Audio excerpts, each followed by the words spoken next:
Did you know there's a bird so exotic, so resilient, and so astonishing that its mere presence can completely transform any farm or garden?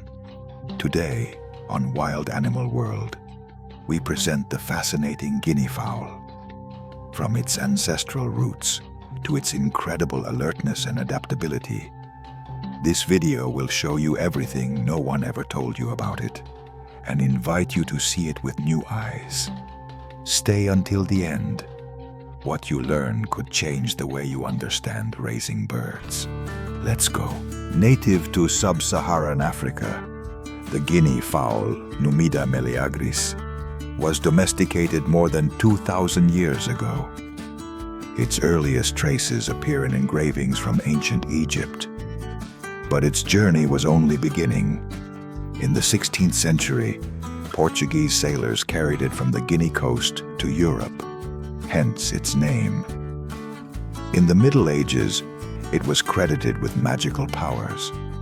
It scared away snakes and evil spirits. In the colonial era, it was served at royal banquets.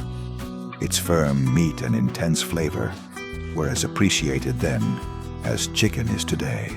Now let's dive into one of the most surprising aspects of this bird: its anatomy. Because if the guinea fowl already commands respect on the outside, on the inside, it's a true masterpiece of evolution. Let's start with its plumage. At first glance, its body looks hand-painted. A dark gray background, sprinkled with perfectly spaced white speckles. But it's not just aesthetics.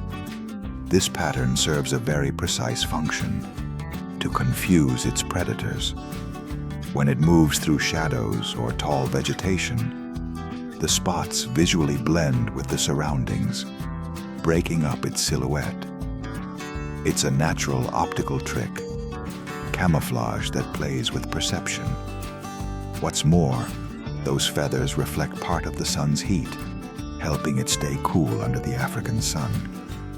A subtle detail, but vital in its original habitat. And now, pay attention to its head. Because if you've never seen one up close, you might be surprised to discover that the guinea fowl has a helmet, literally. A bony swelling on the top of the skull, solid, prominent, and sometimes with irregular edges. At first glance, it seems merely decorative. But no, it serves several functions.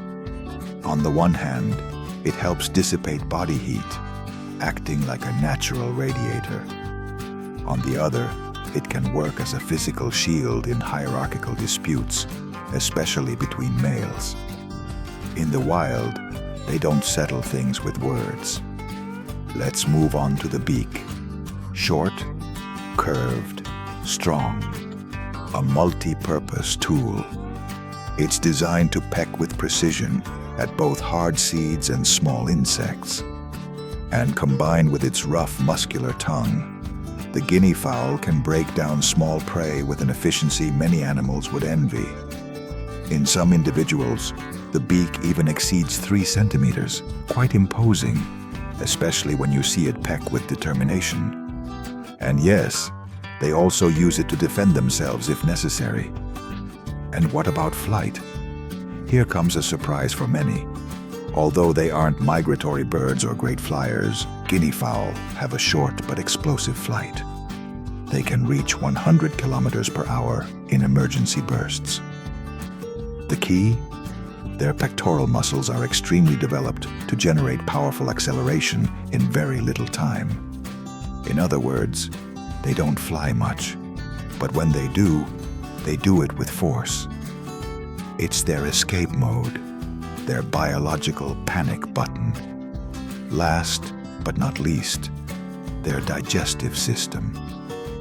Adapted to a mixed diet, it's a model of efficiency. It can process dry grains, plant remains, insects, and even small vertebrates. Everything passes through a powerful muscular stomach that grinds and extracts every nutrient. It's as if they had a built-in compost processor. This gives them a crucial advantage in changing environments. They can survive and thrive by eating whatever's available, literally, whatever there is.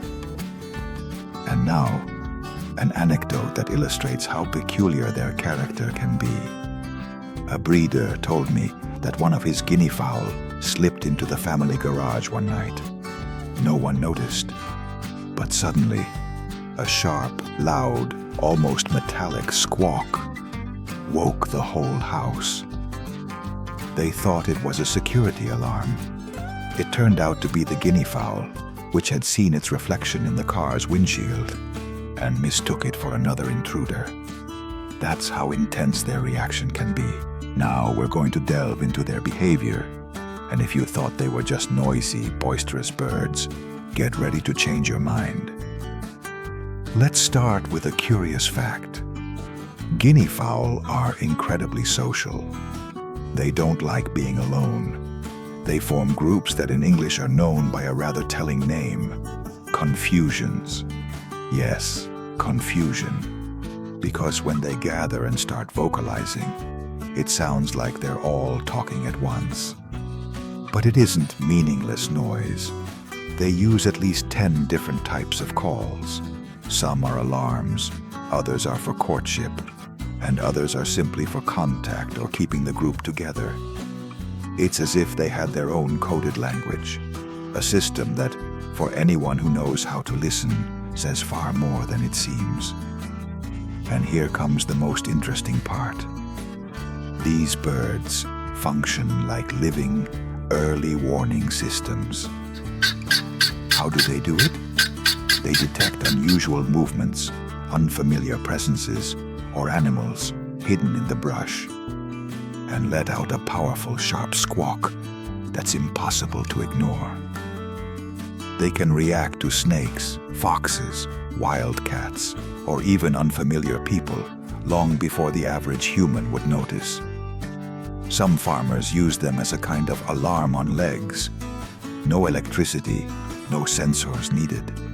Just one attentive guinea fowl, and the threat is flagged. But that's not all. Recent studies suggest these birds not only detect threats, they can also recognize human faces. Yes, you heard that right. A breeder told me that every time a stranger entered his property, the guinea fowl reacted immediately. But when he walked in, calm and relaxed, they made no sound. They just looked at him. One of them, the most curious in the group, would even come up to his leg and let out a low little sound, like a greeting. When they scream, they look straight at me, he told me, as if they knew exactly who's who. Now that you know how they behave and how intelligent they can be, it's time to understand how to care for them. Because if you've ever considered keeping guinea fowl, what comes next will interest you a lot. Let's start with the basics, their diet. These birds need a balanced menu, and luckily it's quite simple. Their daily feed can include grains like corn, wheat, or rice, which give them the energy they need for their constant activity. But that's not enough. It's also important to add fresh vegetables, and above all, insects. They love them. Grasshoppers, weevils, worms, larvae, even small prey other birds wouldn't bother with. In fact, they take care of finding their own dessert on the ground. And as with any living creature, clean, fresh water must always be available. No excuses. Feeding, however, is only one part. The environment matters too. To keep them comfortable and healthy, each bird needs at least 1 square meter of space. It's not much, but it's essential. No one likes living cramped, not even these social birds. Their shelter should be dry, ventilated, and thermally protected. Ideal temperatures range between 15 and 25 degrees Celsius. Not too hot, no drafts. Just right so they rest well and stay active. And watch out, health checks are as important as food. You need to regularly examine their legs, beak, and plumage, looking for signs of parasites like ticks or mites. You should also observe their behavior. If a guinea fowl is unusually quiet or keeps away from the group, something's not right. What about reproduction? Here comes another surprise. An adult guinea fowl can lay between 80 and 120 eggs a year. That's no small number. And although they sometimes hide them in improvised nests in the most unlikely corners, once incubation begins, it gets serious. The process lasts between 26 and 30 days, a bit longer than a common chicken. When they hatch, the chicks are tiny balls of energy, but they're also extremely vulnerable. They need constant warmth, protection from moisture, and soft food. In those first weeks, any oversight can be fatal. That's why many breeders opt for controlled rearing systems or the use of heat lamps. And here's a valuable tip.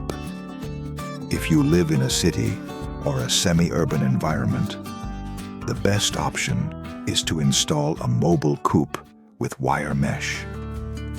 This not only lets you move them so they can access fresh ground, but also protects them from nocturnal predators like raccoons, wildcats, or even loose dogs. Now you know their body, their behavior, and how to care for them. But now comes a part that honestly, many don't expect. The most surprising curiosities about the guinea fowl. Because yes, this animal keeps secrets that go far beyond the obvious. During the breeding season, the male guinea fowl's behavior changes noticeably. It doesn't perform an elaborate dance like a peacock, but it does adopt a defiant attitude. It slightly raises the neck feathers, stands tall, and may advance toward other males, or even toward the female, with its beak slightly open as a sign of dominance. Sometimes it emits a repetitive sharp sound, marking territory. It's a ritual that's less showy, but full of intent. A natural way of saying, "Here I am, and I'm ready." A show that's more subtle than spectacular, yet it serves its purpose within the group. And where do these birds sleep? Here's another surprise. They love to sleep high up in trees. Although they spend much of the day on the ground foraging, at nightfall they seek safety in the heights. They climb up with force, settle among the branches, and there, far from ground predators, they rest.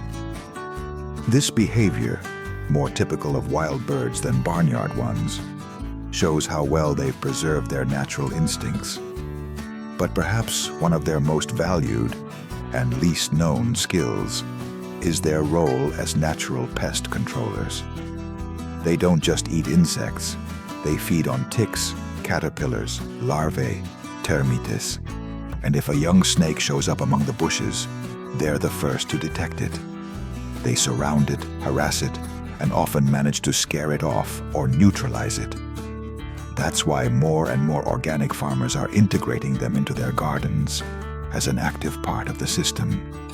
No chemicals, no pesticides, just beak, instinct, and constant movement. Beyond the functional, the guinea fowl has left a deep mark on the collective memory of many African cultures. Not as a mere animal, but as a symbol. In several regions, its unmistakable silhouette has been a source of spiritual inspiration. That bony casque crowning its head, rigid, firm, immovable, has for centuries been associated with mental clarity, courage, and protection against the unseen. That's why it's not unusual to find it preserved as a talisman in rural homes, or even woven into ceremonial necklaces among some West African peoples. But that's not all. Its speckled plumage, with that almost hypnotic pattern of white dots on a dark background, also carries powerful symbolic meaning.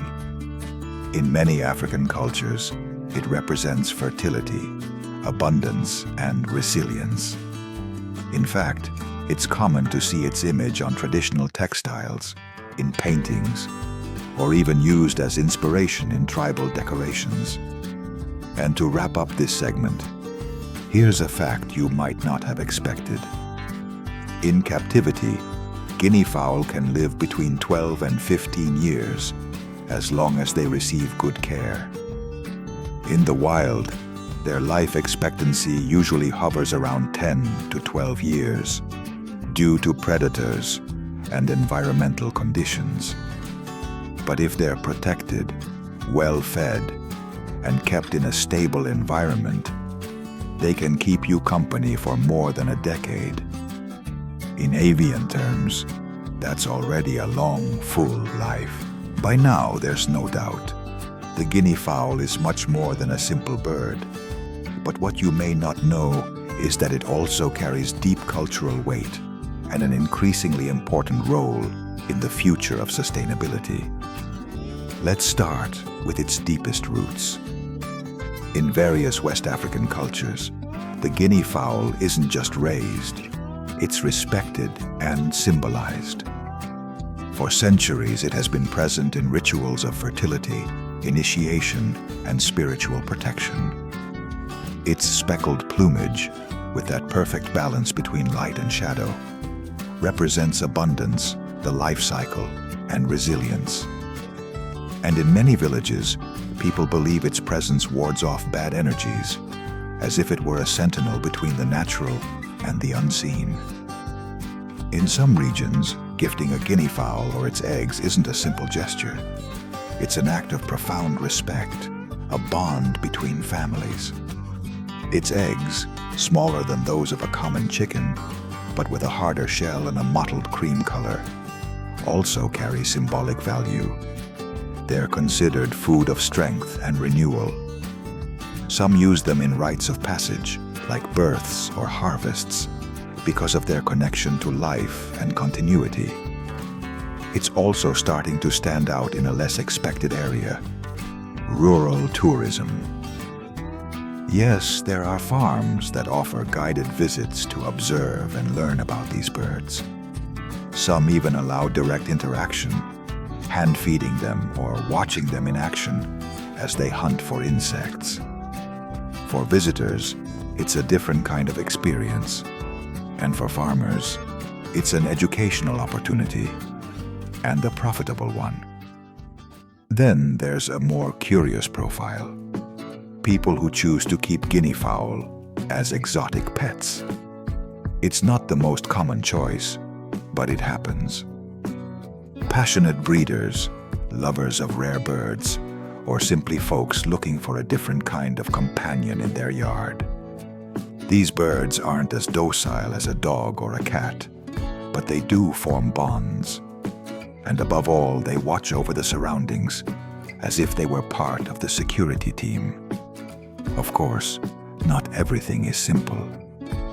Their integration in Europe and other regions of the world presents certain challenges. First, there are regulations concerning non-native species. In some countries, their breeding is restricted or regulated to prevent ecological issues or disease transmission. You have to get well informed before acquiring them. Second, the matter of animal welfare. And with that, we close this journey. Today, you didn't just meet a bird. You discovered a living history that unites nature, tradition, and usefulness in a single creature, the guinea fowl. If you found this content interesting, support it with a like, activate the bell, and share the video. And tell me below, are you up for having guinea fowl in your garden? And if you already have them, tell me a story. Thanks for staying until the end. See you next time.